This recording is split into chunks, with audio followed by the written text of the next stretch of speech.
It is 5 o'clock. I am David Vogel, and calling this meeting to order. Joined here on the board table by Dr. David Lober, Selectman Lober, and Joe Crisco, Selectman Crisco. This is a special meeting of the Board of Selectmen called by Selectman Lober and Vogel. Per the Town Charter, Section 4-3, subsection B, which allows that any two members of the board may call a special meeting. Special meetings do not allow for public comment, and no items can be added to the agenda, which, in accordance with standard procedures for such meetings, has been previously filed with the town clerk. So those of you watching online can see that agenda on the town clerk's website. The agenda for this special meeting is a single item, and that is discussion about the status of the Arbor Haven proposal and action as appropriate. The Arbor Haven Group, as you probably know, this summer brought to the board an unsolicited proposal to develop the Country Club of Woodbridge property.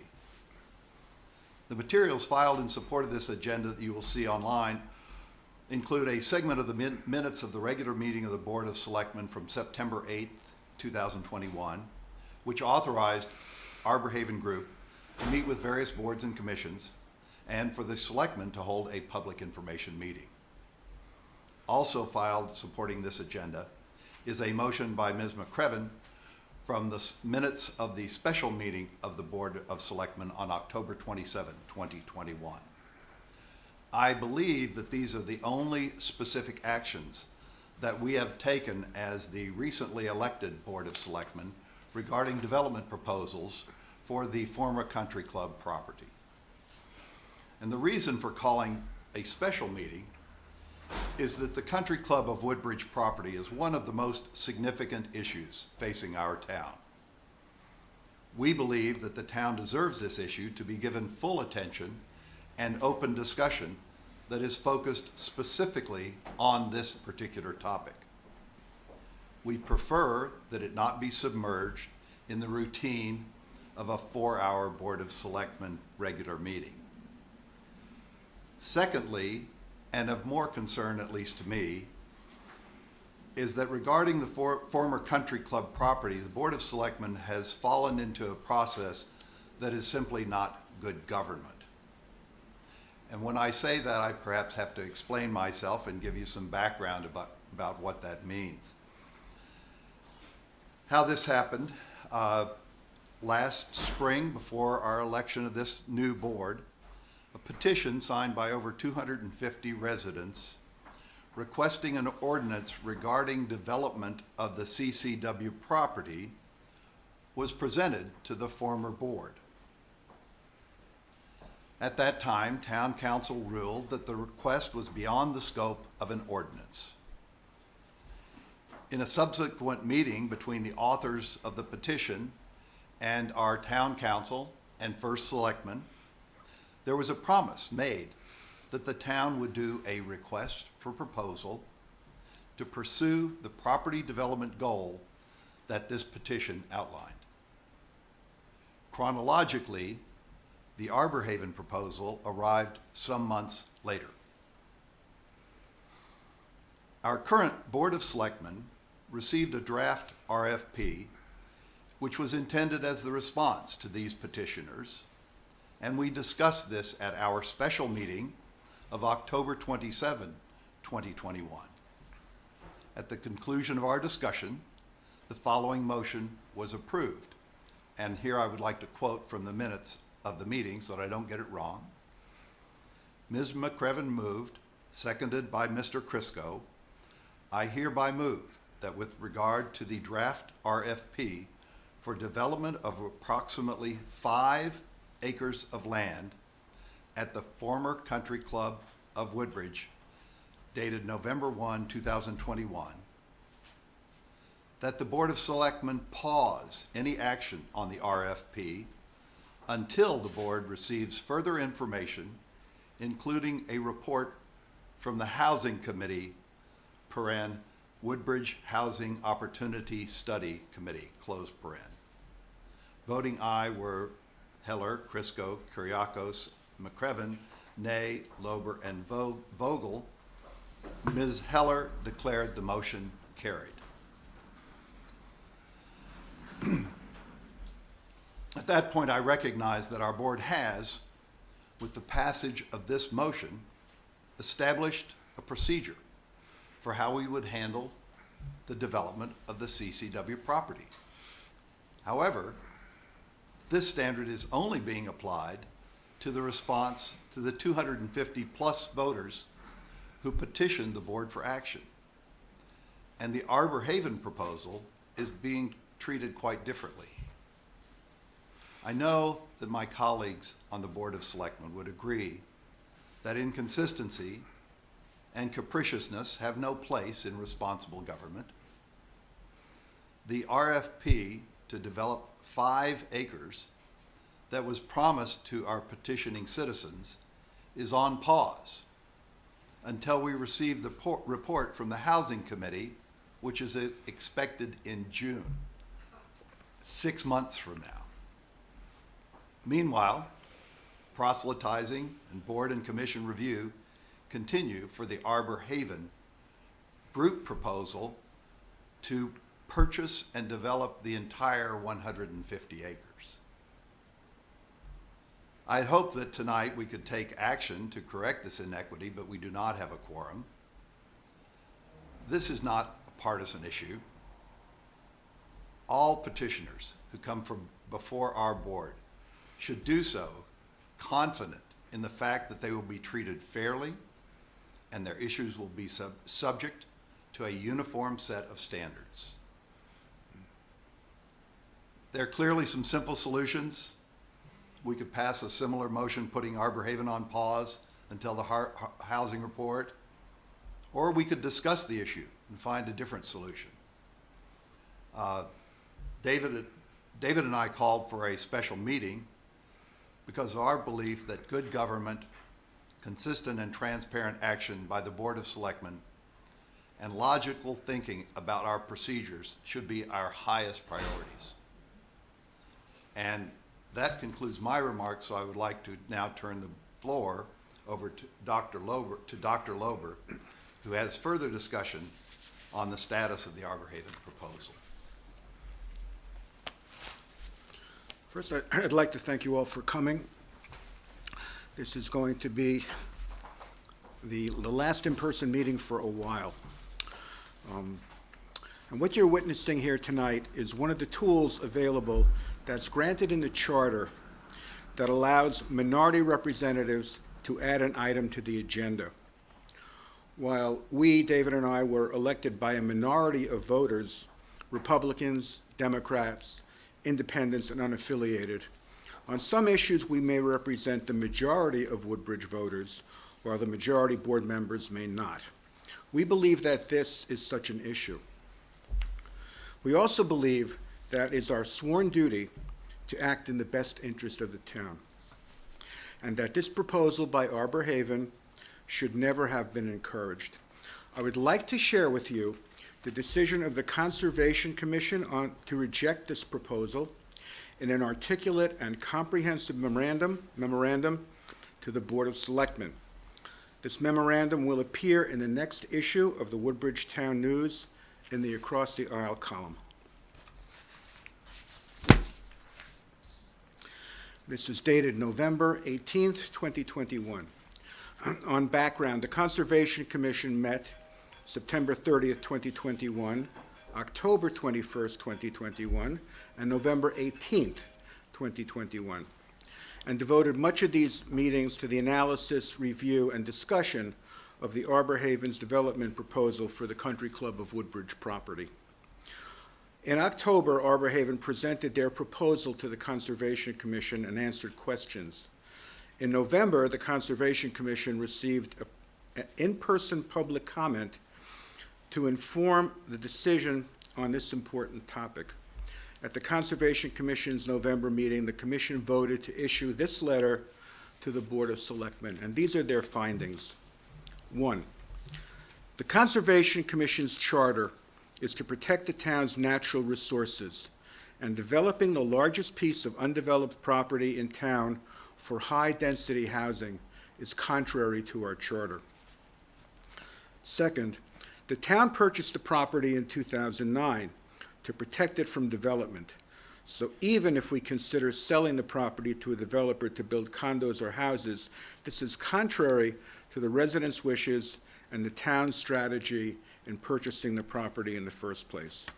Third, the property has wetlands, endangered species, and extensive other wildlife that should be protected. Fourth, the property is historically significant. It was Roger Sherman's family farm. Roger Sherman was an early American statesman and lawyer, as well as a founding father of the United States.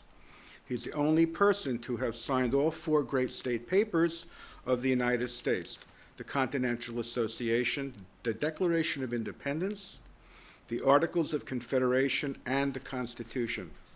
The property has remained pristine and undeveloped for nearly 250 years. The master plan for the Greenway in Woodbridge is that it will surround the town.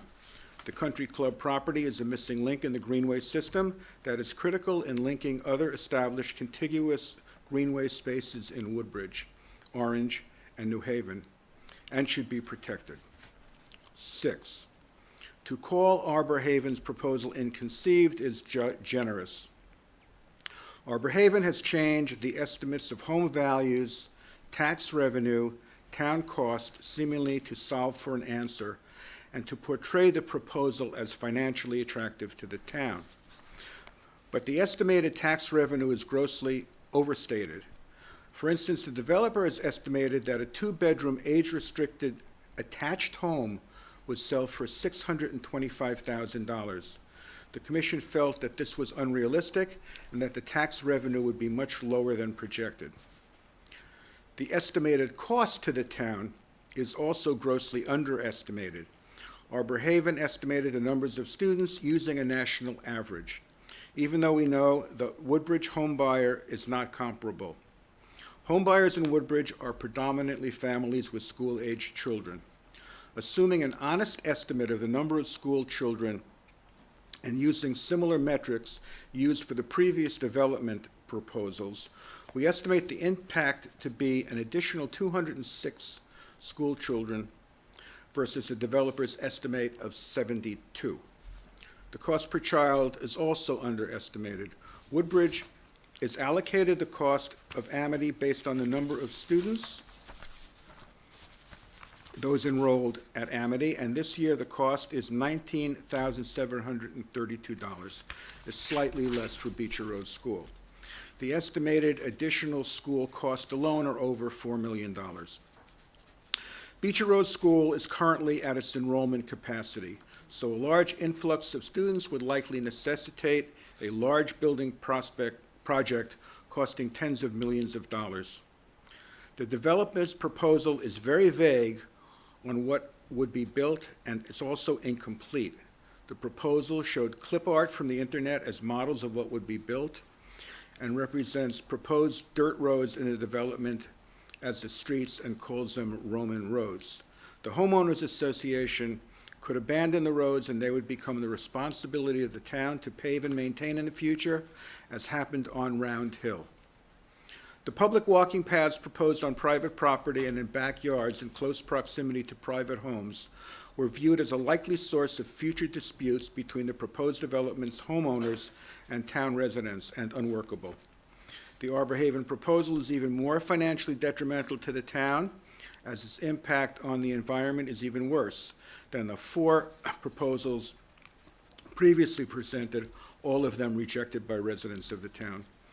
During public comment, the Conservation Commission was presented 2 authoritative studies assessing the overall negative financial impact to communities of converting open space to residential development. We have attached the studies for the Board of Selectmen reference. We have also heard public comment from a noted local expert in environmental studies and a doctor of veterinary medicine regarding the vital role of large undeveloped contiguous parcels that they play in providing a habitat for endangered wildlife in the area. He further stated that these endangered species cannot survive in developments like the one proposed. In conclusion, the expenses associated with the Arbor Havens proposal far exceed tax revenues and sacrifices the largest open space in town, and once it is gone forever. This proposal only financially benefits the developer and not town residents. Protection of this property from development is important to maintain the unique and long-standing character of Woodbridge. The Conservation Commission votes to reject the Arbor Haven proposal and strongly recommends the Board of Selectmen also reject the proposal. The Conservation Commission respectfully requests that the Board of Selectmen be more selective in what they send to boards and commissions in the future. So that is a fairly complete assessment of the Arbor Haven proposal, and the supporting documents here basically say the same thing. And they talk about the financial implications of developing open space, which are all negative. I have one other thing I'd like to read that was just handed to me. This is from Tim Chegwigan, who lives on 4 Woodfield Road, and this is his statement. It's time to stand up for nature in Woodbridge. My wife Amanda and I sometimes go there 2 times a day to walk. We see flocks of ducks on the ponds, foxes trotting along the paths, deer, young and old, hawks circling above us, bullfrogs in the spring on the pond, and hundreds of tadpoles in late summer. And it's peaceful. If the Arbor Haven proposal is accepted by the town, all of that will be lost, permanently lost. In the wake of the Glasgow meetings and the worldwide protests and recognition of climate change, our town can either stand up for protecting nature or build 165 man-made structures. And it's signed Tim Chegwigan, and thank you for that. Joe, Opposition. would you like the floor? No, thank you. It's our I meeting. appreciate and respect what you're doing, and thank you. Well, I thank you for joining us today, and we really, I think, covered the points that we wanted to cover, and I hope that, I hope we will be able to take more action on this at a future board meeting. We do have one coming up, but I'll entertain a motion to adjourn.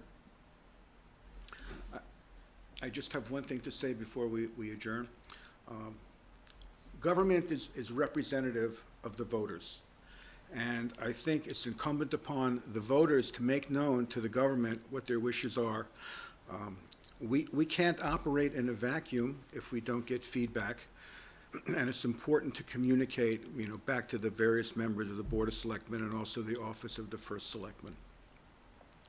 And I will entertain a motion to adjourn. Well, I think that's a great comment to make, and it is good to see people here in the meeting room for an actual meeting. Unfortunately, the pandemic has really deprived us of that, and this is my first time at the board table, even though having been elected last spring. So I really thank everybody who came out tonight to at least listen, knowing that there was nothing really that could be said in public portion at a special meeting.